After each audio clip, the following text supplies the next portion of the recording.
ਸਰਦਾਰ ਖੁਸ਼ਵੰਤ ਸਿੰਘ ਜੋ ਲੇਖਕ ਨੇ, ਉਹਨਾਂ ਨੇ ਆਪਣੀ ਕਿਤਾਬ ਦੇ ਵਿੱਚ ਜ਼ਿਕਰ ਕੀਤਾ ਸੀਗਾ ਕਿ ਹੁਣ ਸਿੱਖ ਜਿਹੜੇ ਆ ਇਹ ਅਜਾਇਬ ਘਰਾਂ ਵਿੱਚ ਦੇਖਣ ਨੂੰ ਮਿਲਿਆ ਕਰਨਗੇ। ਇਹ ਗੱਲ ਇਹਨਾਂ ਨੂੰ ਚੁਭੀ ਕਿ ਯਾਰ ਸਿੱਖਾਂ ਦਾ ਇਹ ਹਾਲਤ ਹੋ ਜੂਗੀ। ਤਾਂ ਉਹਨਾਂ ਨੇ ਉਸ ਸਮੇਂ ਮਤਲਬ ਇਹ ਗੁਰਮਤਿ ਮਿਸ਼ਨਰੀ ਕਾਲਜ ਦਿੱਲੀ ਵਿੱਚ ਸ਼ੁਰੂ ਕੀਤਾ ਜੀ। ਔਰ ਉਹ ਜਿਹੜੇ ਉਸ ਸਮੇਂ ਮਿਸ਼ਨਰੀ ਕਾਲਜਾਂ ਨੇ ਚਲਾਈ ਅੱਜ ਪ੍ਰਚਲਿਤ ਹੋਈ। ਅੱਜ ਸ਼੍ਰੋਮਣੀ ਕਮੇਟੀ ਵੀ, ਦਿੱਲੀ ਕਮੇਟੀ ਵੀ ਸ਼ਬਦ ਦੀ ਵਿਆਖਿਆ ਕਰਦੀ ਹੈ ਇਹ ਮਿਸ਼ਨਰੀ ਕਾਲਜਾਂ ਦੀ ਹੀ ਦੇਣ। ਰੇਲਵੇ ਟਰੈਕ ਤੋਂ ਜੋ ਰਕਸ਼ਾ ਚੱਲਿਆ ਬੁੜਕ ਗਿਆ ਤੇ ਉਹ ਬੱਚਾ ਸੀ ਉਹ ਸਾਈਡ ਤੇ ਜਾ ਕੇ ਡਿੱਗ ਪਿਆ ਜੀ। ਔਰ ਪਿੱਛੋਂ ਕੋਈ ਗੱਡੀ ਆਈ, ਉਹਨੇ ਟਾਇਰ ਉਹਦੇ ਉੱਤੋਂ ਦੀ ਲੰਘ ਗਿਆ ਸਿਰ ਦੇ ਉੱਤੋਂ, ਔਰ ਔਨ ਦਾ ਸਪੋਰਟ ਹੀ ਜਿਹੜੇ ਉਹ ਬੱਚੇ ਦੀ ਡੈਥ ਉਸ ਤੋਂ ਬਾਅਦ ਉਹਨਾਂ ਨੇ ਉੱਥੇ ਬੈਠ ਕਰਕੇ ਉੱਤੇ ਕੱਪੜਾ ਪਾ ਕਰਕੇ ਤੇ ਸੁਖਮਨੀ ਸਾਹਿਬ ਦਾ ਪਾਠ ਉਹਨਾਂ ਨੇ ਸ਼ੁਰੂ ਕਰਤਾ। ਅੰਮ੍ਰਿਤਸਰ ਡਿਊਟੀ ਤੇ ਜਾਣਾ 2-3 ਘੰਟੇ ਜਾਣ ਦੇ ਆਉਣ ਦੇ ਉਹਨਾਂ ਦੇ ਸਮੇਂ ਦੇ ਜਿਹੜੇ ਸੀ, ਔਰ 6 ਭਾਗ ਇਹਨਾਂ ਨੇ ਸਿੱਖ ਧਰਮ ਫਿਲਾਸਫੀ ਦੇ ਪ੍ਰਿੰਸੀਪਲ ਸਾਹਿਬ ਨੇ ਉਹ ਗੱਡੀ ਦੇ ਵਿੱਚ ਹੀ ਲਿਖੇ। ਮੈਂ ਥੋੜਾ ਖਾੜਕੂਵਾਦ ਦਾ ਸਮਾਂ ਆਇਆ ਤੇ ਜਿਹੜੇ ਮਤਲਬ ਇਸ ਤਰੀਕੇ ਦੇ ਵਿਰੋਧ ਕਰਨ ਵਾਲੇ ਲੋਕ ਸੀ ਉਹ ਜ਼ਿਆਦਾ ਗਿਣਤੀ ਸਿਧਾਂਤ ਦੀ ਗੱਲ ਨੂੰ ਥੋੜਾ ਵਿਰੋਧ ਕਰਦੇ ਸੀਗੇ। ਉਹ ਫਿਰ ਜਿਸ ਤਰੀਕੇ ਨਾਲ ਵੀ ਸਿਆਲ ਦੇ ਵਿੱਚ ਮੇਲਿਆਂ ਮੱਸਿਆਂ ਤੇ ਆਪਣਾ ਲੁਕੋ ਕੇ ਕਿਸੇ ਨੂੰ ਮੈਗਜ਼ੀਨ ਪੜ੍ਹਨ ਵਾਸਤੇ, ਕਿਸੇ ਨੂੰ ਟਰੈਕਟ ਪੜ੍ਹਨ ਵਾਸਤੇ, ਇਸ ਤਰੀਕੇ ਨਾਲ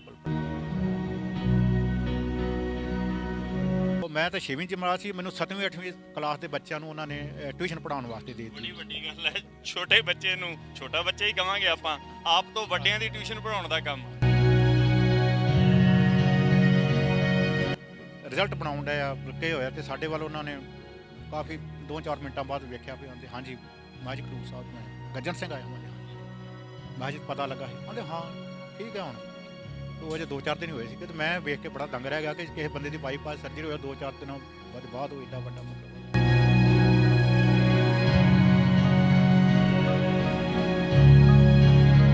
ਚੱਲ ਰਹੇ ਹੋ। ਤੁਹਾਡੀ ਵੀ ਕਲਾਸ ਲੱਗੀ ਕਦੇ ਉਹਨਾਂ ਤੋਂ? ਇੱਕ ਕਲਾਸ ਜੀ ਜਾਂਦਿਆਂ ਬਰਸ ਉਹਨਾਂ ਨੇ ਉਹਨਾਂ ਦੇ ਪੋਟਿਆਂ ਦੇ ਉੱਤੇ ਲਿਖਿਆ ਹੈਗਾ ਕਿ ਕੌਣ ਬੰਦਾ ਕਿੰਨਾ ਕੰਮ ਕੀਤਾ।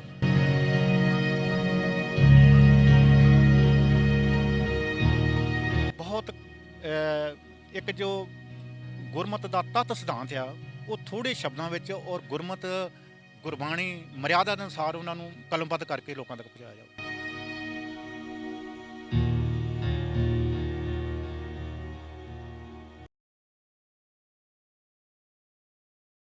ਜਿਸ ਮਹਾਨ ਸ਼ਖਸੀਅਤ ਦੀ ਗੱਲ ਅੱਜ ਆਪੀਆਂ ਦੇ ਨਾਲ ਸਾਂਝੀ ਕਰਨੀ ਹੈ, ਜਦੋਂ ਉਹ ਲਿਖਦੇ ਸਨ ਉਹਨਾਂ ਦੀ ਲਿਖਣ ਸ਼ੈਲੀ ਇੰਨੀ ਅਗਾਂਹ ਵਧੂ ਸੀ ਕਿ ਉਹਨਾਂ ਦੀ ਇਸ ਲਿਖਤ ਦੇ ਵਿੱਚੋਂ, ਹਰ ਇੱਕ ਲਿਖਤ ਦੇ ਵਿੱਚੋਂ ਆਉਣ ਵਾਲੀ ਸਿੱਖੀ ਦਾ ਭਵਿੱਖ ਘੜਿਆ ਹੋਇਆ ਨਜ਼ਰੀ ਪੈਂਦਾ ਹੈ। ਜਦੋਂ ਤੁਸੀਂ ਉਹਨਾਂ ਨੂੰ ਸੁਣਦੇ ਹੋਵੋਗੇ ਤਾਂ ਇੱਕ ਵੱਖਰਾ ਅੰਦਾਜ਼, ਸੌਖੇ ਢੰਗ ਦੇ ਨਾਲ ਬੱਚਿਆਂ ਤੋਂ ਲੈ ਕੇ ਬੁੱਢਿਆਂ ਤੱਕ ਸੌਖੇ ਢੰਗ ਦੇ ਨਾਲ ਸਿੱਖੀ ਦੀ ਗੱਲ ਕਰਨ ਦਾ ਇੱਕ ਲਹਿਜ਼ਾ। ਸਿੱਖ ਧਰਮ ਫਿਲਾਸਫੀ ਕਿਤਾਬਾਂ ਕਦੇ ਘਰੇ ਖਰੀਦ ਕੇ ਲੈ ਕੇ ਆਉਣੀਆਂ, ਤੁਹਾਨੂੰ ਪਤਾ ਲੱਗੇਗਾ ਵੀ ਕੋਈ ਵਿਸ਼ਾ ਛੱਡਿਆ ਹੀ ਨਹੀਂ ਸੀ ਉਹਨਾਂ ਨੇ ਜਿਹੜਾ ਸਿੱਖੀ ਨੂੰ ਸਮਰਪਿਤ ਹੋ ਕੇ ਉਹਨਾਂ ਨੇ ਨਾ ਆਪਣੀ ਸ਼ੈਲੀ ਦੇ ਵਿੱਚ ਅਤੇ ਸੌਖੇ ਢੰਗ ਦੇ ਨਾਲ ਨਾ ਲਿਖਿਆ ਹੋਵੇ। ਆਪਾਂ ਗੱਲ ਕਰਾਂਗੇ ਪ੍ਰਿੰਸੀਪਲ ਹਰਭਜਨ ਸਿੰਘ ਜੀ, ਸਿੱਖ ਮਿਸ਼ਨਰੀ ਕਾਲਜ ਦੇ। ਚਾਹੇ ਅੱਜ ਉਹ ਅਕਾਲ ਚਲਾਣਾ ਕਰ ਗਏ ਨੇ, ਪਰ ਉਹਨਾਂ ਦੀਆਂ ਅਨੇਕਾਂ ਯਾਦਾਂ ਅੱਜ ਸਿੱਖੀ ਦੇ ਵਿੱਚ ਜਿਉਂਦੀਆਂ ਰਹਿਣਗੀਆਂ। ਸਰਦਾਰ ਗੱਜਣ ਸਿੰਘ ਜੀ ਸਾਡੇ ਨਾਲ ਨੇ, ਜਿਹੜੇ ਫੀਲਡ ਦੇ ਵਿੱਚ ਉਹਨਾਂ ਦੇ ਨਾਲ ਵਿਚਰਦੇ ਰਹੇ ਨੇ, ਉਹਨਾਂ ਦੇ ਨਾਲ ਚੱਲਦਿਆਂ ਹੋਇਆਂ ਕੰਮ ਕੀਤਾ ਹੈ ਫੀਲਡ ਦੇ ਵਿੱਚ। ਜੇ ਸਿੱਖ ਮਿਸ਼ਨਰੀ ਕਾਲਜ ਦੀ ਗੱਲ ਕਰੀਏ ਤਾਂ ਬੜਾ ਵੱਡਾ ਯੋਗਦਾਨ ਰਿਹਾ ਹੈ ਸਿੱਖੀ ਵਿਰਸੇ ਨੂੰ ਸਮਰਪਿਤ ਹੋ ਕੇ ਇਸ ਗਰਾਊਂਡ ਦੇ ਉੱਪਰ ਵਿਚਰਨ ਦੇ ਲਈ। ਗੱਜਣ ਸਿੰਘ ਜੀ ਸਾਡੇ ਨਾਲ ਨੇ, ਗੱਲਬਾਤ ਕਰਦੇ ਹਾਂ। ਵੀਰ ਜੀ ਵਾਹਿਗੁਰੂ ਜੀ ਕਾ ਖਾਲਸਾ, ਵਾਹਿਗੁਰੂ ਜੀ ਕੀ ਫਤਿਹ। ਵਾਹਿਗੁਰੂ ਜੀ ਕਾ ਖਾਲਸਾ, ਵਾਹਿਗੁਰੂ ਜੀ ਕੀ ਫਤਿਹ। ਵੀਰ ਜੀ, ਵੀਰ ਜੀ ਆਪਾਂ ਗੱਲ ਕਰਨੀ ਹੈ ਹਰਭਜਨ ਸਿੰਘ ਜੀ ਪ੍ਰਿੰਸੀਪਲ, ਤੇ ਪਹਿਲਾਂ ਤੇ ਤੁਸੀਂ ਸ਼ਾਰਟਕਟ ਦੱਸੋ ਵੀ ਉਹਨਾਂ ਦਾ ਜੀਵਨ, ਉਹਨਾਂ ਦਾ ਜਨਮ ਕਿੱਥੇ ਹੋਇਆ? ਪ੍ਰਿੰਸੀਪਲ ਹਰਭਜਨ ਸਿੰਘ ਜੀ ਦਾ ਜਨਮ ਅਣਵੰਡੇ ਹਿੰਦੁਸਤਾਨ ਪਾਕਿਸਤਾਨ ਦੇ ਵਿੱਚ ਹੋਇਆ ਸੀਗਾ। 22 ਅਪ੍ਰੈਲ 1947 ਨੂੰ ਉਹਨਾਂ ਦਾ ਜਨਮ ਹੋਇਆ ਔਰ ਛੇਤੀ ਹੀ ਦੇਸ਼ ਦਾ ਬਟਵਾਰਾ ਹੋ ਗਿਆ ਔਰ ਉਸ ਤੋਂ ਬਾਅਦ ਉਹ ਆਪਣੇ ਮਾਤਾ ਪਿਤਾ ਦੇ ਨਾਲ ਲੁਧਿਆਣੇ ਆ ਕਰਕੇ ਉਹਨਾਂ ਨੇ ਆਪਣਾ ਕੰਮ ਸ਼ੁਰੂ ਕੀਤਾ। ਇੱਥੇ ਰਹਿਣ ਲੱਗ ਪਏ, ਉਹਨਾਂ ਦੀ ਆਪਣੀ ਰੋਜੀ ਰੋਟੀ ਇੱਥੇ ਕਮਾਉਣ ਲੱਗ ਪਏ। ਪਾਕਿਸਤਾਨ ਤੋਂ ਉਸ ਤੋਂ ਬਾਅਦ ਦੇ ਵਿੱਚ ਲੁਧਿਆਣੇ ਆ ਕੇ ਵਸੇਬਾ ਕੀਤਾ। ਪ੍ਰਿੰਸੀਪਲ ਬਣਨਾ, ਸਫ਼ਰ ਤੈਅ ਕਰਨਾ, ਉਸ ਵੇਲੇ ਸਿੱਖ ਮਿਸ਼ਨਰੀ ਕਾਲਜ ਦਾ ਸਟਾਲ ਲਾਉਣਾ ਇੱਕ ਬੜੀ ਵੱਡੀ ਗੱਲ ਹੁੰਦੀ ਸੀਗੀ। ਤੁਹਾਨੂੰ ਪਤਾ ਹੋਏਗਾ ਵੀ ਮੁਸ਼ਕਿਲਾਂ ਦਾ ਸਾਹਮਣਾ ਕਰਨਾ ਪਿਆ ਹੋਏਗਾ। ਹਾਂਜੀ ਹਾਂਜੀ। ਇਸ ਤਰ੍ਹਾਂ ਵੀਰ ਜੀ, ਜਦੋਂ ਪ੍ਰਿੰਸੀਪਲ ਸਾਹਿਬ ਇੱਧਰ ਆ ਗਏ, ਉਹਨਾਂ ਨੇ ਆਪਣੀ ਬਹੁਤ ਗਰੀਬੀ ਦੀ ਹਾਲਤ ਦੇ ਵਿੱਚ ਉਹਨਾਂ ਨੇ ਆਮ ਬੱਚਿਆਂ ਵਾਂਗ ਛੋਟੀਆਂ-ਮੋਟਾ ਕਿਰਤ ਕਰਕੇ ਮੁਰਮੁਰਾ ਵੇਚ, ਡਬਲ ਰੋਟੀਆਂ ਵੇਚ, ਕਿਉਂਕਿ ਉਹਨਾਂ ਦੇ ਪਿਤਾ ਜੀ ਚੜ੍ਹਾਈ ਕਰ ਗਏ ਸੀਗੇ। ਤੇ ਉਹ ਘਰ ਦਾ ਗੁਜ਼ਾਰਾ ਚਲਾਇਆ, ਲੇਕਿਨ ਪ੍ਰਮਾਤਮਾ ਨੇ ਉਹਨਾਂ ਨੂੰ ਬਹੁਤ ਵੱਡੀ ਤੀਖਣ ਬੁੱਧੀ ਬਖਸ਼ੀ ਸੀਗੀ, ਜਿਨ੍ਹਾਂ ਦੇ ਨਾਲ ਉਹ ਹਰ ਚੀਜ਼ ਨੂੰ ਬੜੀ ਛੇਤੀ, ਉਹਨਾਂ ਦੀ ਵਿੱਦਿਆ ਦੇ ਵਿੱਚ ਬਹੁਤ ਤੇਜ਼, ਪੜ੍ਹਨ ਦੇ ਵਿੱਚ ਤੇਜ਼ ਤਰਾਰ ਸੀ। ਇਹ ਗੱਲ ਉਹਨਾਂ ਦੇ ਜਿਹੜੇ ਅਧਿਆਪਕ ਸੀ ਉਹ ਚੰਗੀ ਤਰ੍ਹਾਂ ਜਾਣ ਗਏ ਸੀਗੇ।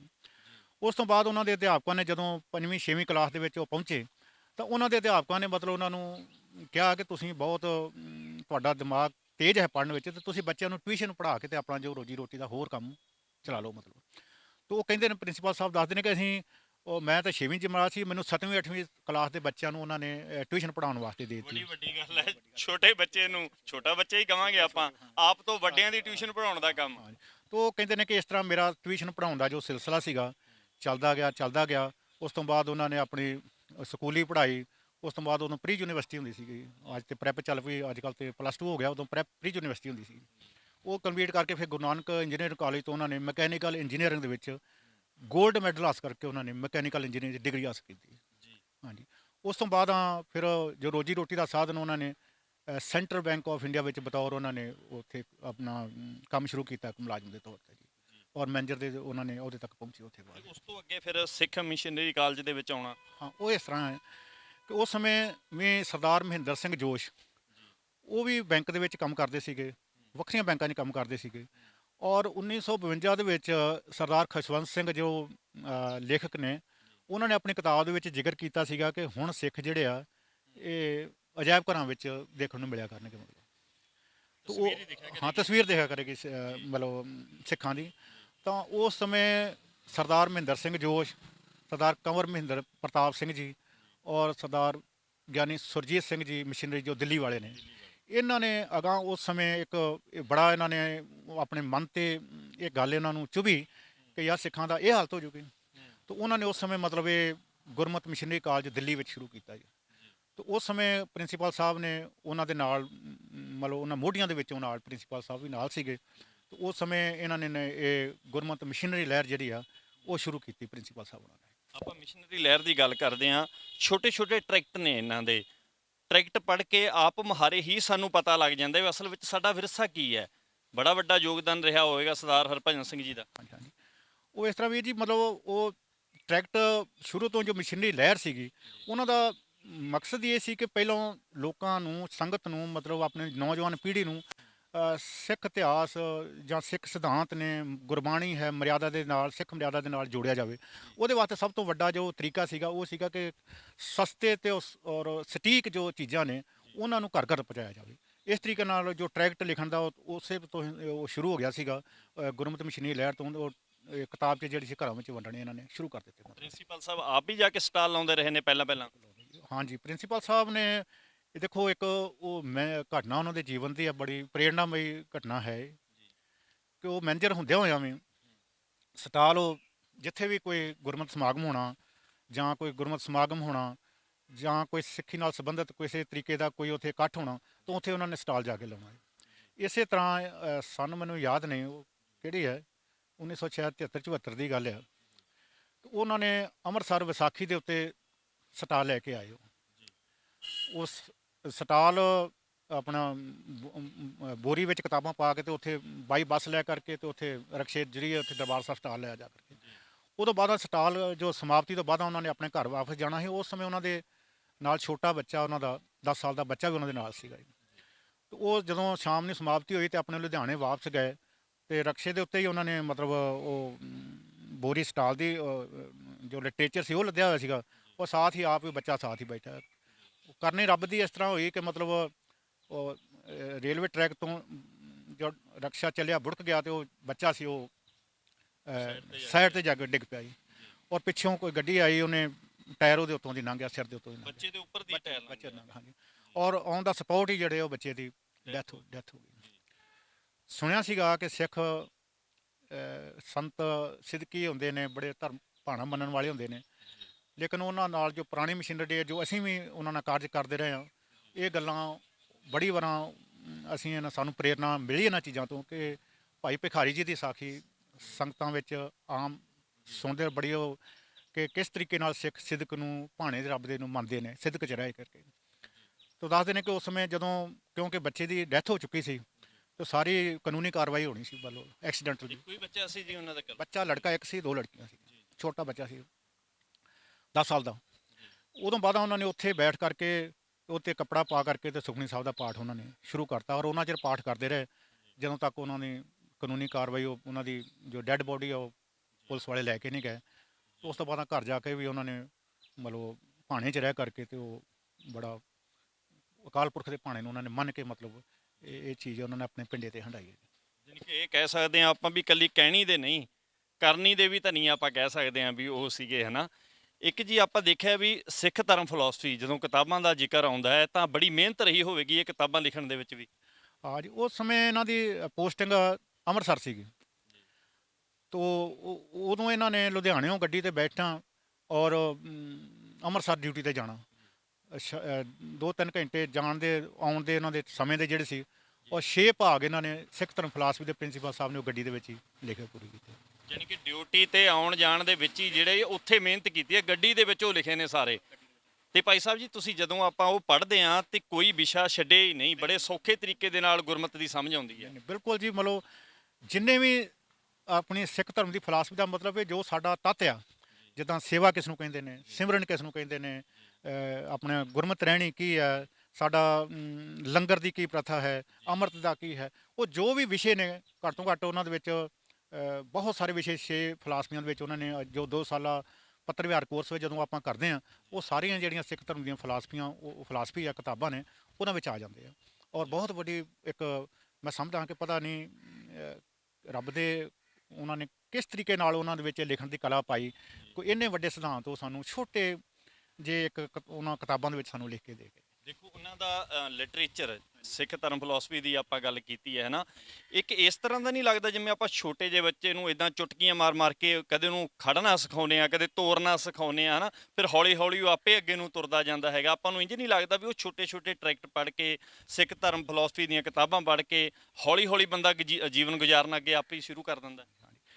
ਉਹ ਦੇਖੋ ਜੀ, ਮਤਲਬ ਮੈਂ ਪਹਿਲਾਂ ਅਰਜ਼ ਕੀਤੀ ਆ ਕਿ ਮਿਸ਼ਨਰੀ ਲਹਿਰ ਦਾ ਮਤਲਬ ਇਹ ਆ ਕਿ ਬਹੁਤ ਇੱਕ ਜੋ ਗੁਰਮਤਿ ਦਾ ਤੱਤ ਸਿਧਾਂਤ ਆ ਉਹ ਥੋੜ੍ਹੇ ਸ਼ਬਦਾਂ ਵਿੱਚ ਔਰ ਗੁਰਬਾਣੀ ਮਰਿਆਦਾ ਦੇ ਅਨੁਸਾਰ ਉਹਨਾਂ ਨੂੰ ਕਲਮਬੱਧ ਕਰਕੇ ਲੋਕਾਂ ਤੱਕ ਪਹੁੰਚਾਇਆ ਜਾਵੇ।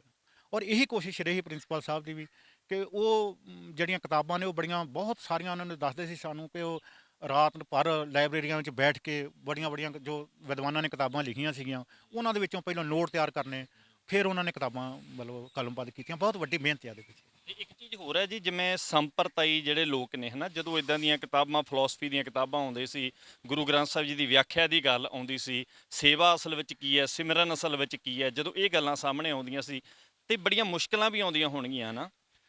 ਮੁਸ਼ਕਲਾਂ ਇਸ ਤਰ੍ਹਾਂ ਕਿ ਜੋ ਸੰਪਰਦਾਈ ਪ੍ਰਚਾਰ ਉਹ ਖਾਸ ਕਰ ਕਿਉਂਕਿ ਸਿੱਖ ਧਰਮ ਦੇ ਅਣਵੰਡੇ ਪਾਕਿਸਤਾਨ ਤੋਂ ਪਹਿਲਾਂ ਉਹ ਖਾਸ ਕਰ ਅਸੀਂ ਆਪਣੇ ਵੀ ਚਲੋ ਮੇਰੀ 62-63 ਸਾਲ ਦੀ ਉਮਰ ਹੈਗੀ ਆ, ਉਹ ਸਾਡੇ ਘਰ ਵੀ ਮਤਲਬ ਉਸ ਸਮੇਂ ਜੋ ਅਨਮਤ ਆਪਾਂ ਬ੍ਰਾਹਮਣ ਮਤ ਨੂੰ ਆਪਾਂ ਕਹਿ ਸਕਦੇ ਹਾਂ ਉਹ ਬਹੁਤ ਪ੍ਰਭਾਵ ਸੀ ਸਿੱਖਾਂ ਦੇ ਉੱਤੇ, ਉਹ ਗਿਆ ਨਹੀਂ ਸੀਗਾ ਜੀ। ਉਹੀ ਅੱਜ ਵੀ ਜਿਹੜੀਆਂ ਕਹਾਣੀਆਂ ਨੇ ਉਹਨਾਂ ਨੂੰ ਸਾਖੀਆਂ ਬਣਾ ਕੇ ਪੇਸ਼ ਕੀਤਾ ਜਾਂਦਾ। ਉਹੀ ਜਿਹੜਾ ਸੀਗਾ ਸਾਡੇ ਜੋ ਸਾਡੀ ਸੰਪਰਦਾਈ ਪਰੰਪਰਾ ਦੇ ਲੋਕ ਨੇ ਉਹਨਾਂ ਨੇ ਜਿਸ ਤਰ੍ਹਾਂ ਨਿਰਮਲੇ ਨੇ, ਉਦਾਸੀ ਨੇ, ਹੋਰ ਸੰਪਰਦਾਵਾਂ ਜਿਹੜੀਆਂ ਨੇ ਉਹਨਾਂ ਨਾਲ ਵੀ ਉਹੀ ਸੀਨਾ ਬਸੀਨਾ ਜੋ ਲਿਖਿਆ ਸੀਗਾ ਇਤਿਹਾਸ ਉਹ ਰਲ ਕੱਢ ਹੋਇਆ ਇਤਿਹਾਸ ਸੀ, ਇਸੇ ਤਰੀਕੇ ਨਾਲ ਚੱਲਦਾ ਆ ਰਿਹਾ ਸੀਗਾ। ਤੇ ਜਦੋਂ ਮਤਲਬ ਕਿ ਇਦਾਂ ਕੋਈ ਰੋਕਦਾ ਹੋਏਗਾ ਸਟਾਲ ਲਾਉਣੀ, ਕੋਈ ਇਦਾਂ ਦੇ ਦ੍ਰਿਸ਼ ਵੀ ਹੈਗੇ ਨੇ ਵੀ ਸਟਾਲ ਲਾਉਣ ਦੇ ਵਿੱਚ ਮੁਸ਼ਕਲ ਬਣੀ ਹੋਵੇ? ਦੇਖੋ ਜੀ, ਇਹ ਤਾਂ ਬਹੁਤ ਸਾਰੀਆਂ ਮਤਲਬ ਮੁਸ਼ਕਲਾਂ ਦਾ ਸਾਹਮਣਾ ਕਰਨਾ ਪੈਂਦਾ ਜਦੋਂ ਤੁਸੀਂ ਹਟ ਕੇ ਕੋਈ ਗੱਲ ਨਵੀਂ ਚੀਜ਼ ਸੰਗਤ ਦੇ ਸਾਹਮਣੇ ਕਿਸੇ ਵੀ ਕੋਈ ਚੀਜ਼ ਨੂੰ ਤੁਸੀਂ ਸਾਹਮਣੇ ਰੱਖਦੇ ਹੋ ਤਾਂ ਉਹਦਾ ਕੁਦਰਤੀ ਤੌਰ 'ਤੇ ਵਿਰੋਧ, ਚਾਹੇ ਉਹ ਚੰਗੀ ਆ ਚਾਹੇ ਮਾੜੀ ਆ, ਉਹਦਾ ਤਾਂ ਹੋਣਾ ਹੁੰਦਾ। ਲੇਕਿਨ ਇਹ ਜਦੋਂ ਤੁਸੀਂ ਹਟ ਕੇ ਇੱਕ ਗੁਰਬਾਣੀ ਦੇ ਸਿਧਾਂਤ ਦੀ ਗੱਲ ਕਰੋ, ਕਿਉਂਕਿ ਗੁਰਬਾਣੀ ਨੂੰ ਪਹਿਲੋਂ ਪ੍ਰਚਾਰਿਆ ਨਹੀਂ ਗਿਆ ਸੀਗਾ, ਪਹਿਲੋਂ ਜ਼ਿਆਦਾਤਰ ਜੋ ਸੀਗਾ ਜਾਂ ਤੇ ਕਹਾਣੀਆਂ ਜਾਂ ਕਥਾ, ਇੱਕ ਸ਼ਬਦ ਲੈਣਾ ਭਾਈ ਸਾਹਿਬ ਜੀ, ਉਹਦੇ ਨਾਲ ਸ਼ਬਦ ਦੇ ਵਿੱਚ ਕੋਈ ਚੀਜ਼ ਆਉਣੀ, ਉਹਦੇ ਨਾਲ ਹੀ ਇੱਕ ਸਾਖੀ ਜੀ ਬਣਾ ਕੇ ਕਹਾਣੀ ਨੂੰ ਜੋੜ ਦੇਣਾ, ਉਹਦੇ ਨਾਲ ਉਥਾਨਕਾ ਬਣਾ ਕੇ ਕੋਈ ਨਾ ਕੋਈ ਕਹਾਣੀਆਂ ਇੱਕ ਦੋ ਜਾੜ ਕੇ ਅੱਧਾ ਘੰਟਾ ਲੱਗ ਜਾਵੇ, 1.5 ਘੰਟਾ ਲੱਗ ਜਾਵੇ। ਉਹ ਕਿਉਂਕਿ ਸੰਗਤ ਦਾ ਵੀ ਉਸੇ ਤਰੀਕੇ ਦਾ ਉਹਨਾਂ ਦਾ ਸੁਣਨ ਦਾ ਇੱਛਾ ਬਣੀ ਹੁੰਦੀ ਸੀ ਔਰ ਉਹਨਾਂ ਦੇ ਕੋਲ ਵੀ ਮੈਟਰ ਹੋਣਾ ਹੀ ਹੁੰਦਾ ਸੀਗਾ। ਲੇਕਿਨ ਮਿਸ਼ਨਰੀ ਕਾਲਜ ਦੀ ਸਭ ਤੋਂ ਵੱਡੀ ਜਿਹੜੀ ਗੱਲ ਸਾਨੂੰ ਇਹ ਦੱਸੀ ਗਈ, ਉਹਨਾਂ ਨੇ ਆਪਣੇ ਆਪਣੇ ਜੀਵਨ ਵਿੱਚ ਸਾਨੂੰ ਪ੍ਰਚਾਰਨ ਵਾਸਤੇ ਕਿਹਾ। ਉਹ ਆ ਕਿ ਇਹਨਾਂ ਨੇ ਸ਼ਬਦ ਦੀ ਜੋ ਇੱਕ ਸ਼ਬਦ ਨੂੰ ਉਹਨਾਂ ਨੇ ਇਸ ਤਰੀਕੇ ਨਾਲ ਕਹਿੰਦੇ ਕਿ ਉਹ ਸ਼ਬਦ ਦੀ ਵਿਆਖਿਆ ਕਰਨੀ ਆ ਉਹ ਸ਼ਬਦ ਦੇ ਦਾਇਰੇ ਵਿੱਚ ਰਹਿ ਕੇ ਗੱਲ ਕਰਨੀ। ਕਿ ਰਹਾਓ ਵਾਲਾ ਬੰਦ ਲੈਣਾ ਜੀ ਤੇ ਉਹਦੇ ਤੁਸੀਂ ਸ਼ਬਦ ਦੀ ਵਿਆਖਿਆ ਕਰਨੀ ਔਰ 40 ਮਿੰਟ ਦੇ ਅੰਦਰ ਅੰਦਰ ਕਰਨੀ ਹੈ।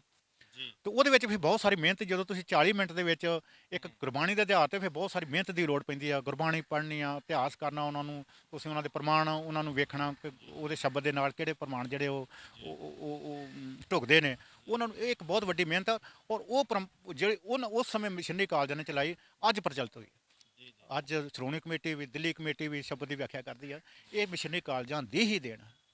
ਜੀ ਜੀ, ਇੱਕ ਤੁਸੀਂ ਦੱਸ ਰਹੇ ਸੀ ਵੀ ਲਿਟਰੇਚਰ ਲੈ ਕੇ ਜਾਣਾ ਤੇ ਲੋਈ ਦੀ ਬੁੱਕਲ ਮਾਰ ਕੇ ਜਿਹੜਾ ਉਹ ਲੈ ਕੇ ਉਹ ਜਾਣਾ। ਇਸ ਤਰ੍ਹਾਂ ਸੀਗਾ ਵੀ ਉਸ ਸਮੇਂ ਥੋੜਾ ਖਾੜਕੂਵਾਦ ਦਾ ਸਮਾਂ ਆਇਆ ਤੇ ਜਿਹੜੇ ਮਤਲਬ ਇਸ ਤਰੀਕੇ ਦੇ ਵਿਰੋਧ ਕਰਨ ਵਾਲੇ ਲੋਕ ਸੀ, ਉਹ ਬੜੇ ਵੱਡੇ ਉਸ ਸਮੇਂ ਉਹ ਜ਼ਿਆਦਾ ਗਿਣਤੀ ਸਿਧਾਂਤ ਦੀ ਗੱਲ ਨੂੰ ਥੋੜਾ ਵਿਰੋਧ ਕਰਦੇ ਸੀਗੇ। ਉਹ ਫਿਰ ਜਿਸ ਤਰੀਕੇ ਨਾਲ ਵੀ ਸਿਆਲ ਦੇ ਵਿੱਚ ਮੇਲਿਆਂ ਮੱਸਿਆਂ ਤੇ ਆਪਣਾ ਲੁਕੋ ਕੇ ਕਿਸੇ ਨੂੰ ਮਤਲਬ ਮੈਗਜ਼ੀਨ ਪੜ੍ਹਨ ਵਾਸਤੇ, ਕਿਸੇ ਨੂੰ ਟਰੈਕਟ ਪੜ੍ਹਨ ਵਾਸਤੇ ਇਸ ਤਰੀਕੇ ਨਾਲ ਪ੍ਰਚਾਰ ਕਰਦੇ ਰਹੇ। ਅੱਗੇ ਇਸ ਢੰਗ ਦੇ ਨਾਲ ਜਿਹੜਾ ਉਹ ਪ੍ਰਚਾਰ ਕੀਤਾ ਗਿਆ ਹੈਗਾ।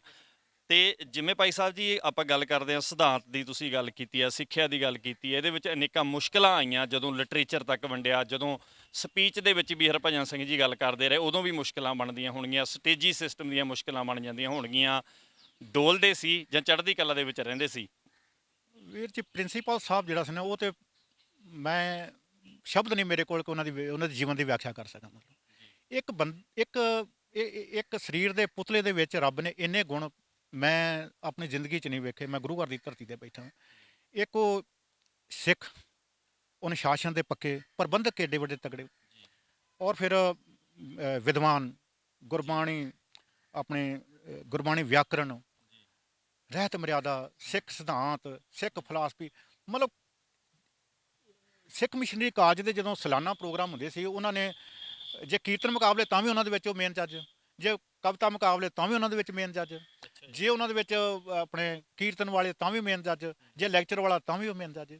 ਉਹ ਇੰਨੇ ਮਤਲਬ ਉਹਨਾਂ ਦੇ ਗੁਣ ਸੀ। ਮਤਲਬ ਐਵੇਂ ਥੋੜੇ ਆਪ ਕਿਹਾ ਵੀ 6ਵੀਂ ਕਲਾਸ ਦਾ ਬੱਚਾ 8ਵੀਂ ਨੂੰ ਪੜਾਉਂਦਾ ਸੀ। ਗੋਲਡ ਮੈਡਲ ਉਹਨਾਂ ਹਾਸਲ ਕੀਤਾ ਮੈਕੈਨੀਕਲ ਡਿਗਰੀ ਦਾ। ਉਹ ਰੱਬ ਦੀ ਕੋਈ ਉਹਨਾਂ ਦੀ ਕਿਰਪਾ ਸੀ। ਮਤਲਬ ਜੀ ਜੀ, ਜਿਵੇਂ ਮੈਂ ਨਿਰਾਸ਼ਤਾ ਦੀ ਗੱਲ ਕਰ ਰਿਹਾ ਸੀ ਜੀ, ਕੋਈ ਬੰਦਾ ਕੰਮ ਕਰਨ ਵਾਲੇ ਬੰਦੇ ਨੂੰ ਥੋੜੀ ਜਿਹੀ ਕੋਈ ਗੱਲ ਲਾ ਕੇ ਕਹਿ ਦੇਵੇ ਤਾਂ ਕਈ ਬੰਦੇ ਵੈਸੇ ਹੀ ਨਿਰਾਸ਼ ਹੋ ਜਾਂਦੇ ਨੇ, ਹਨਾ, ਆਪਣੀ ਜ਼ਿੰਦਗੀ ਤੋਂ ਨਿਰਾਸ਼ ਹੁੰਦੇ ਲੋਕ ਦੇਖੇ ਨੇ ਵੀ ਜੀ। ਅਸੀਂ ਨੰਬਰ 90% ਤੋਂ ਉੱਪਰ ਨਾ ਆਉਣ, ਕਈ ਵਾਰ ਆਤਮ ਹੱਤਿਆ ਕਰਦੇ ਵੀ ਲੋਕ ਵੇਖੇ ਨੇ, ਅਖਬਾਰਾਂ ਦੀਆਂ ਸੁਰਖੀਆਂ ਨੇ ਵੀ ਮੇਰੇ ਨੰਬਰ ਕਿਉਂ ਘਟ ਗਏ, ਚਾਹੇ 90% ਨੰਬਰ ਹੋਣ, ਵੀ ਮੇਰੇ ਇਸ ਤੋਂ ਜ਼ਿਆਦਾ ਨੰਬਰ ਕਿਉਂ ਨਹੀਂ ਆਏ। ਨਿਰਾਸ਼ ਹੋ ਜਾਂਦੇ ਨੇ ਜ਼ਿੰਦਗੀ ਤੋਂ। ਤੇ ਭਾਈ ਸਾਹਿਬ ਦੇ ਵਿੱਚ ਉਹਨਾਂ ਦੀ ਤੇ ਨਿਰਾਸ਼ਤਾ ਵਾਲੀ ਗੱਲ ਹੀ ਕੋਈ ਨਹੀਂ ਸੀ। ਉਹਨਾਂ ਦੇ ਵਿੱਚ ਇੰਨੀਆਂ ਮੁਸ਼ਕਲਾਂ ਔਰ ਇੰਨਾ ਉਹਨਾਂ ਦਾ, ਕਿਉਂਕਿ ਹੁਣ ਤੇ ਜ਼ਿਆਦਾ ਕਾਲਜ ਸ਼ੁਰੂ ਹੋ ਗਏ ਨੇ, ਮਿਸ਼ਨਰੀ ਕਾਲਜ ਜ਼ਿਆਦਾ ਸੰਸਥਾਵਾਂ ਸਭਾਵਾਂ ਕਰਨ ਲੱਗ ਪਈਆਂ, ਗੁਰਮਤਿ ਦੀ ਗੱਲ ਕਰਨ ਲੱਗ ਪਈਆਂ, ਜਾਂ ਇਸ ਤਰੀਕੇ ਨਾਲ ਗੱਲ ਕਰਨ ਲੱਗ ਪਈਆਂ।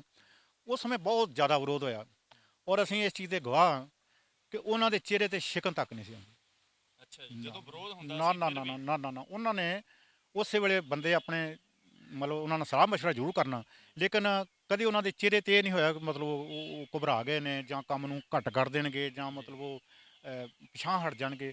ਗੱਲ ਉਹਨਾਂ ਨੇ ਮਤਲਬ ਨਹੀਂ, ਗੱਲ ਆਪਣੀ ਕੀਤੀ ਉਹਨਾਂ ਨੇ, ਉਦਾਂ ਹੀ ਕੀਤੀ। ਹਰ ਟਾਈਮ ਚੜ੍ਹਦੀ ਕਲਾ ਵਿੱਚ ਰਹਿਣਾ। ਇੱਕ ਤੁਸੀਂ ਦੱਸ ਰਹੇ ਸੀ ਵੀ ਅਸੀਂ ਉਹਨਾਂ ਨੂੰ ਮਿਲਣ ਦੇ ਲਈ ਗਏ ਤੇ ਆਲੇ ਦੁਆਲੇ ਪੇਪਰਾਂ ਦਾ ਢੇਰ ਲੱਗਿਆ ਹੋਇਆ ਸੀ, ਚੈੱਕ ਕਰ ਰਹੇ ਸੀ। ਹਾਂ, ਉਹ ਇਸ ਤਰ੍ਹਾਂ ਕਿ ਉਹਨਾਂ ਦੇ ਬਾਈਪਾਸ ਸਰਜਰੀ ਹੋਈ ਸੀਗੀ, ਦੁਬਾਰਾ ਬਾਈਪਾਸ ਸਰਜਰੀ ਉਹਨਾਂ ਦੀ। ਮੈਂ ਤੁਹਾਨੂੰ ਦੱਸ ਦਿਆਂ ਕਿ 2 ਵਾਰ ਉਹਨਾਂ ਦੀ ਸਕੂਟਰ ਤੋਂ ਡਿੱਗ ਕੇ ਉਹਨਾਂ ਦੀਆਂ ਲੱਤਾਂ ਜਿਹੜੀਆਂ ਸੀ ਉਹਨਾਂ ਦੀ ਫ੍ਰੈਕਚਰ ਹੋ ਗਈਆਂ, ਤੇ 2 ਹੀ ਵਾਰ ਉਹਨਾਂ ਦੀ ਬਾਈਪਾਸ ਸਰਜਰੀ ਹੋਈ। ਉਦੋਂ ਇੱਥੇ ਨਹੀਂ ਸੀ, ਦਿੱਲੀ ਹੁੰਦੀ ਸੀ, ਅਪੋਲੋ ਹਸਪਤਾਲ ਉਹਨਾਂ ਦੀ ਹੋਈ।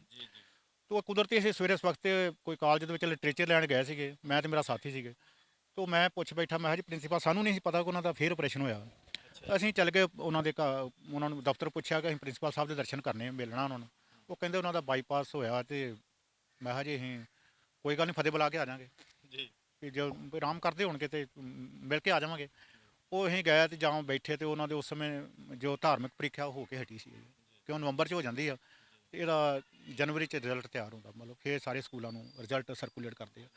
ਉਹ ਅਸੀਂ ਗਏ ਤੇ ਉਹ ਜਿੰਨੇ ਪੇਪਰ ਜੋ ਬੱਚਿਆਂ ਦੇ ਲੈ ਆਉਂਦੇ ਸੀ, ਉਹ 4 'ਚ ਫਿਰ ਉਹ ਬੁੱਕਲ ਮਾਰ ਕੇ, ਸਿਆਲ ਦੇ ਦਿਨ ਸੀ, ਬੈਠੇ ਸੀ ਕੰਬਲ ਦੀ, ਉਹ 4 'ਚ ਫਿਰ ਉਹ ਢੇਰ ਲੱਗਾ ਸੀ ਸਾਰਾ ਉਹਨਾਂ ਦਾ ਜੋ ਆਪਣੀ ਪੇਪਰਾਂ ਦਾ। ਤੇ ਉਹਨਾਂ ਦਾ ਰਿਜ਼ਲਟ ਬਣਾਉਣ ਦਾ ਲੱਗੇ ਹੋਇਆ, ਤੇ ਸਾਡੇ ਵੱਲ ਉਹਨਾਂ ਨੇ ਕਾਫੀ 2-4 ਮਿੰਟਾਂ ਬਾਅਦ ਵੇਖਿਆ ਵੀ ਆਂਦੇ ਹਾਂਜੀ ਮੈਂ ਜੀ ਖਡੂਰ ਸਾਹਿਬ ਤੋਂ ਆਏ ਗੱਜਣ ਸਿੰਘ ਆਏ ਹਾਂ ਜੀ ਹਾਂਜੀ ਮੈਂ ਜੀ ਪਤਾ ਲੱਗਾ ਸੀ ਕਹਿੰਦੇ ਹਾਂ ਠੀਕ ਹੈ ਹੁਣ ਤੇ ਉਹ ਅਜੇ 2-4 ਦਿਨ ਹੀ ਹੋਏ ਸੀ ਤੇ ਮੈਂ ਵੇਖ ਕੇ ਬੜਾ ਦੰਗ ਰਹਿ ਗਿਆ ਕਿ ਕਿਸੇ ਬੰਦੇ ਦੀ ਬਾਈਪਾਸ ਸਰਜਰੀ ਹੋਇਆ 2-4 ਦਿਨਾਂ ਬਾਅਦ ਉਹ ਐਡਾ ਵੱਡਾ ਮਤਲਬ ਲੈ ਕੇ ਬੈਠਾ ਹੋਇਆ ਬਹੁਤ ਵੱਡੀ ਗੱਲ ਹੈ। ਫਿਰ ਵੀ ਮਤਲਬ ਕਿ ਮਿਹਨਤ ਕਰਨੀ ਕੰਮ ਕਰਨੀ ਹੈ ਨਾ। ਨਹੀਂ ਜੀ ਉਹਨਾਂ ਨੇ ਮੈਂ ਤੇ ਵੀਰ ਜੀ ਹੈਰਾਨ ਆ ਵੀ ਮਤਲਬ ਇੰਨਾ ਬੰਦਾ ਕੋਈ ਬੰਦਾ ਕੰਮ ਕਰ ਸਕਦਾ ਮਤਲਬ ਨਹੀਂ ਆਮ ਕਰਕੇ ਵੀ ਜੀ ਇੱਕ ਗੱਲ ਕਹਿੰਦੇ ਨੇ ਵੀ 16 ਘੰਟੇ ਮਤਲਬ ਸਵੇਰੇ ਦਫ਼ਤਰੇ ਆ ਜਾਣਾ 10 ਵਜੇ ਆ ਜਾਣਾ ਰਾਤ ਨੂੰ ਪਤਾ ਨਹੀਂ 10 ਵਜੇ ਗਏ 11 ਵਜੇ ਗਏ ਕਿਉਂ ਲਾਗੇ ਘਰ ਸੀਗਾ ਉੱਥੇ ਲੱਗੇ ਰਹਿਣਾ 24 ਘੰਟੇ। ਆਮ ਕਰਕੇ ਵੀ ਜੀ ਇੱਕ ਲਫ਼ਜ਼ ਵਰਤਦੇ ਹੁੰਦੇ ਨੇ ਵੀ ਫਲਾਣੇ ਬੰਦੇ ਦੇ ਜਾਣ ਦਾ ਕੌਮ ਨੂੰ ਘਾਟਾ ਪਿਆ, ਪਰ ਇਹ ਗੱਲ ਹਰਭਜਨ ਸਿੰਘ ਜੀ ਤੇ ਮੈਨੂੰ ਨਹੀਂ ਲੱਗਦਾ ਵੀ ਢੁਕਦੀ ਹੋਏਗੀ। ਆਪਾਂ ਕਹਿ ਸਕਦੇ ਹਾਂ ਘਾਟਾ ਪਿਆ, ਪਰ ਇੰਨੀ ਫਿਲਾਸਫੀ ਦੀਆਂ ਕਿਤਾਬਾਂ ਦੇ ਜਾਣੀਆਂ, ਇੰਨਾ ਲਿਟਰੇਚਰ ਦੇ ਜਾਣਾ, ਛੋਟੇ ਛੋਟੇ ਟਰੈਕਟ ਦੇ ਜਾਣੇ, ਆਪਣੀ ਜ਼ਿੰਦਗੀ ਦੇ ਵਿੱਚ ਇੰਨਾ ਕੁਝ ਕੌਮ ਨੂੰ ਦੇ ਜਾਣਾ, ਅਸੀਂ ਇਹ ਲਫ਼ਜ਼ ਕਿਵੇਂ ਯੂਜ਼ ਕਰ ਸਕਦੇ ਹਾਂ ਵੀ ਉਹਨਾਂ ਦੇ ਜਾਣ ਦਾ ਸਾਨੂੰ ਘਾਟਾ ਪਿਆ? ਨਹੀਂ ਘਾਟਾ ਤੁਹਾਡੀ ਗੱਲ ਵੀਰ ਜੀ ਠੀਕ ਹੈ ਘਾਟਾ ਨਹੀਂ ਕਹੇ ਉਹਦੀ ਅਗਵਾਈ ਦਾ ਘਾਟਾ ਪੈ ਗਿਆ ਅਗਵਾਈ ਦਾ ਘਾਟਾ ਆਪਾਂ ਕਹਿ ਸਕਦੇ ਹਾਂ। ਅਗਵਾਈ ਖਣੋ ਜੋ ਉਹਨਾਂ ਨੇ ਸਾਨੂੰ ਅਗਵਾਈ ਦੇਣੀ ਸੀ ਮਤਲਬ ਹੋਰ ਕੰਮ ਕਰਨ ਵਾਸਤੇ ਉਹਨਾਂ ਕੋਲ ਪਤਾ ਗੱਲ ਕੀ ਅਸੀਂ ਜਿੱਦਾਂ ਤੁਸੀਂ ਪਹਿਲਾਂ ਗੱਲ ਕੀਤੀ ਹੈ ਕਿ ਆਮ ਆਦਮੀ ਨਿਰਾਸ਼ ਹੋ ਜਾਂਦਾ ਹੈ ਜਦੋਂ ਸਾਡਾ ਵੇਖਿਆ ਵੀ ਅਸੀਂ ਲੋਕਾਂ 'ਚ ਵਿਚਰਦੇ ਹਾਂ ਕਿਸੇ ਨੇ ਆਖਣਾ ਯਾਰ ਨਹੀਂ ਮੈਂ ਨਹੀਂ ਮੈਗਜ਼ੀਨ ਵਿਰੋਧ ਕਰ ਦੇਣਾ ਜਾਂ ਨਹੀਂ ਅਸੀਂ ਨਹੀਂ ਮੈਗਜ਼ੀਨ ਨਹੀਂ ਲੈਣਾ ਲਿਟਰੇਚਰ ਨਹੀਂ ਕੋਰਸ ਨਹੀਂ ਕਰਨਾ ਤੇ ਉਹਨਾਂ ਕੋਲ ਜਾਂ ਉਹਨਾਂ ਨੇ ਮੀਟਿੰਗ ਜਦੋਂ ਸਾਦੇ ਸੀਗੇ ਤਾਂ ਉਹਦੇ ਵਿੱਚੋਂ ਜਦੋਂ ਉਹਨਾਂ ਨੇ ਸਾਨੂੰ ਫਿਰ ਇੱਕ ਹਿਸਾਬ ਨਾਲ ਜਿੱਦਾਂ ਬੂਸਟਰ ਕਰਕੇ ਚਾਰਜ ਕਰਕੇ ਉੱਥੋਂ ਅਸੀਂ ਦੁੱਗਣੇ ਚਾਰਜ ਕਰਕੇ ਮਤਲਬ ਉੱਥੋਂ ਆਉਣਾ ਕਿ ਹਾਂ ਯਾਰ ਉਹਨਾਂ ਨੇ ਚਾਰਜ ਕਰਕੇ ਭੇਜਣਾ ਮਤਲਬ ਫਿਰ 2 ਮਹੀਨੇ ਨਿਕਲ ਜਾਣੇ। ਤੁਸੀਂ ਨਾਲ ਰਹੇ ਹੋ, ਤੁਹਾਡੀ ਵੀ ਕਲਾਸ ਲੱਗੀ ਕਦੇ ਉਹਨਾਂ ਤੋਂ? ਇੱਕ ਕਲਾਸ ਜੀ ਜਾਂਦਿਆਂ ਬਸ ਉਹਨਾਂ ਦੇ ਪੋਟਿਆਂ ਦੇ ਉੱਤੇ ਲਿਖਿਆ ਹੈਗਾ ਵੀ ਕੌਣ ਬੰਦਾ ਕਿੰਨਾ ਕੰਮ ਕੀਤਾ